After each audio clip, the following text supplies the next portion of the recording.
To understand the origin of the chemical elements is to know the story of the universe.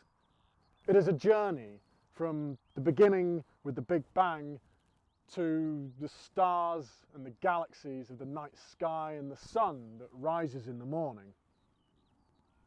How the elements were created and how they came to be here on Earth is a story that's worth knowing.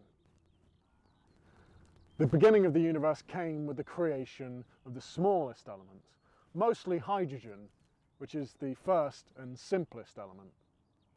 The Big Bang created hydrogen and scattered it across the universe. In parts of the universe where there is enough of this element, gravity draws it together into vast clouds of hydrogen gas. As we are drawn towards the centre of the Earth by gravity, this hydrogen gas is drawn towards the centre of these clouds. If a cloud is massive enough and dense enough, then the hydrogen will begin to collapse towards the centre of these clouds. The chaos and the collisions of this collapsing hydrogen causes such unimaginably high temperatures and pressures at the centre of the clouds. These extreme conditions at the centre cause a different type of reaction to occur. Instead of normal chemical reactions where two atoms can form and break bonds, the hydrogen atoms at the centre are forced so close together under such extreme temperatures that two hydrogen atoms will fuse into one larger atom, a new element. This new element is helium, the second smallest element. This reaction, two smaller atoms into one larger atom, is called nuclear fusion.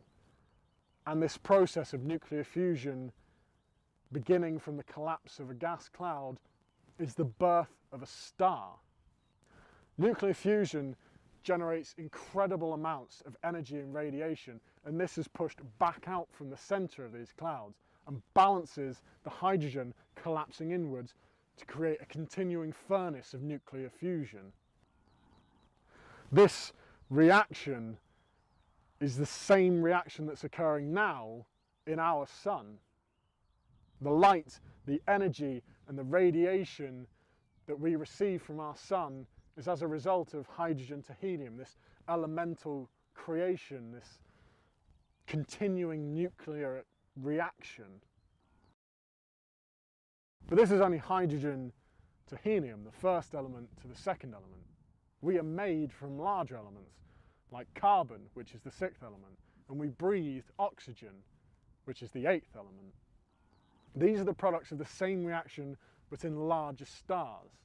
As the size of a star grows, the conditions at the centre become more extreme, and this causes the smaller elements to form into larger elements in a continuous cycle that can produce larger elements such as carbon and oxygen and iron. As these stars become bigger and denser, the reaction at the centre can no longer produce enough energy and radiation to support the size of the star. The dying star begins to collapse, and this collapse triggers an immense explosion.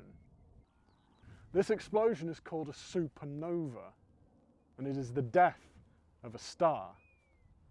A supernova scatters all the different layers of elements within the star across space.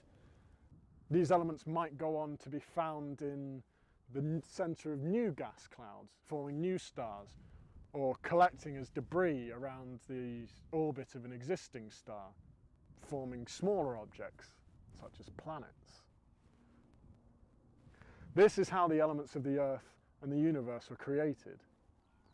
Every atom of carbon in your skin or in the trees of our forests, every atom of oxygen in your lungs or in the water of our oceans, every atom of iron in your blood or in the steel holding up the skyscrapers of our cities was created by the birth, the life and the death of the stars that came before us.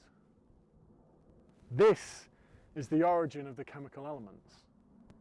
and it is a story worth knowing.